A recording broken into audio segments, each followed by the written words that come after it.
You've probably already heard about the super strong jobs report that was just released today. This video is going to explain what's going on and how all of this fits into all the other economic stories you've been hearing about and I've been covering here on this page. First, the Bureau of Labor Statistics reported several things today. The January unemployment rate was at 4%, which is low, as you can see by this chart.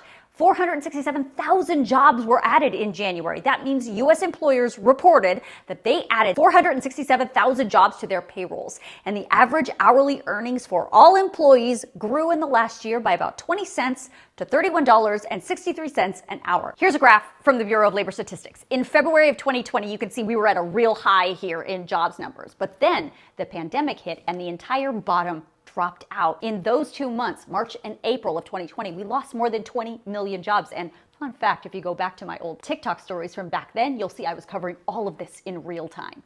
Then you can see what happened from that time, a steady growth in jobs, bringing us to January of 2022. So basically 2 years later, and at this point, the Bureau of Labor Statistics says we're about 3 million jobs shy of where we were in February of 2020. Overall, this is further proof that the U.S. economy is strong. However, most of us don't feel that. Why? Because of something that wasn't really around at the start of the pandemic, and most of you have never really felt at this level. I'm talking about inflation. It is at the highest level it's been in almost 40 years, which is what I told you about in this video. And for lots of Americans, the increase in wages is not keeping up with the high costs for things like groceries and cars and gas. So you have to understand our economy is super complicated and there are a lot of moving parts. The unemployment rate can be low, wages can be high, hundreds of thousands of jobs can be created, record numbers of Americans can quit their jobs, 10 million existing jobs can still be open and available, businesses can be struggling to hire, and inflation can be at an all-time high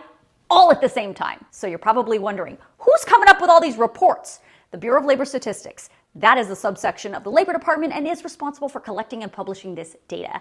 BLS was created in 1913 and is considered the gold standard in government economic data collection. The department puts out weekly reports and monthly reports, and the data is collected generally through surveys of American households and employers.